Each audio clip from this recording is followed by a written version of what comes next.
a Baha'i who was formerly a Catholic is asking the guardian if it was okay for her to actually be buried in the sacraments of the Catholic Church, because they would not allow her to be buried there.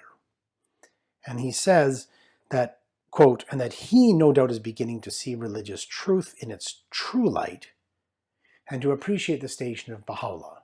That's the heart of the quote I want to look at, because this individual himself, because he's telling, the guardian is telling this woman that she cannot in good faith proclaim certain beliefs that she doesn't actually believe, to follow certain rites that she shouldn't be following if she herself is not a genuine Catholic, that this would be ingenuine. And in this context here, he's saying to her, well, your husband is beginning to see, again, religious truth in its true light, and to appreciate the station of Baha'u'llah. Beginning to, and is beginning to see religious truth and appreciate the station of Baha'u'llah, which means in that world, he does not know. When he entered this world, the unveiling of religious truth begins, which includes the station of Baha'u'llah, but it does not mean, or it means that the husband does not immediately know. Often we have a conception within religious communities that it's like, well, if I have a friend of mine and, say I'm a Christian and this individual is not, that, well, when he dies, he'll know I was right. I've heard this said in the context of Baha'i discussions as well, and Muslim discussions as well. But according to the writings, this individual is coming to appreciate the station of Baha'u'llah, meaning he did not know. In essence, he did not know that Baha'u'llah was a manifestation of God. It's a very beautiful picture for these individuals having the ability to actually make up for lost opportunities, to recognize the cause, to recognize the manifestation. But all of this is predicated on the fact that they have not. They don't know. These individuals, in each of the cases, if you go through it, are individuals that have passed on. They have gone to the great beyond, and they themselves, in the great beyond, do not know this cause was true. They do not know the manifestation of God was Baha'u'llah. These individuals, it says, may receive such guidance. Such knowledge is surely possible. It is possible for a soul to recognize truth in the next world. Possible for them to make up for lost opportunities.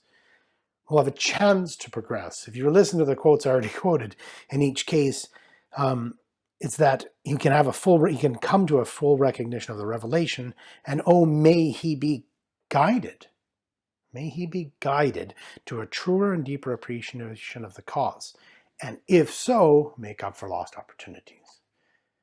So the idea that a beloved one who does not agree with you, that when they pass on, in that reckoning, if you remember all the way from the beginning, in that judgment, they suddenly will somehow see that they're wrong, and that the errors they have made in this life, but at the same time, don't actually know that they rejected a true manifestation of God. They do not know that the revelation of God is the revelation of God.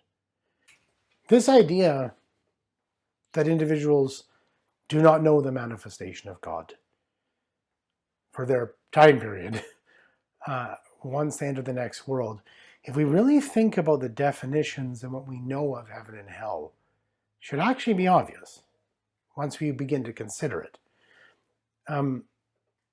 We live in a state of hell or a state of heaven.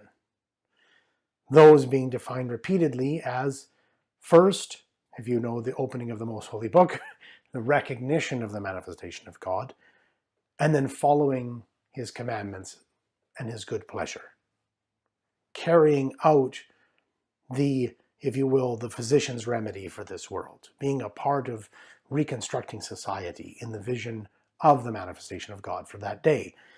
So if I am in this world and I am in heaven or paradise, to make it clear, where do I go?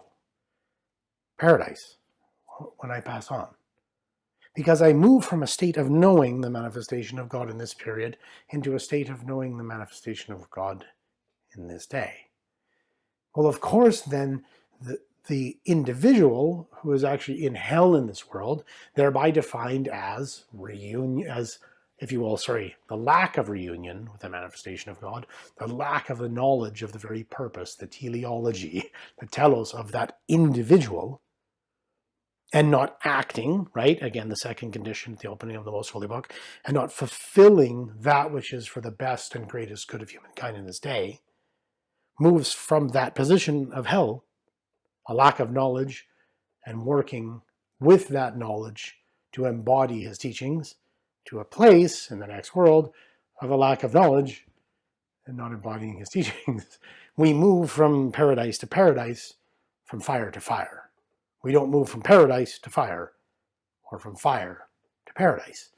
So if we suddenly knew what God's cause was in the next world, and appreciated the station of Baha'u'llah, as he tells this formerly Catholic wife that he doesn't, then we would actually move from a lack of knowledge and a lack of embodiment in following his teachings, and at our death would immediately know that that individual was a manifestation of God, and thus would enter paradise. But that's not what we're told. It's hell to hell, paradise to paradise. So at the end of the section, we see that once again, that in the realms beyond he may be guided to a recognition and acceptance of the cause, and thereby progress and advance spiritually. And the second quote, that in the realms beyond, she may have the joy of recognizing Baha'u'llah. In each of these cases, the guardian is dictating his wishes, that he will say prayers that the loved ones who have passed on, the loved ones of these Baha'is, may have the opportunity to be guided to the recognition of his cause and understand the station of Baha'u'llah, a theme we will delve into more shortly.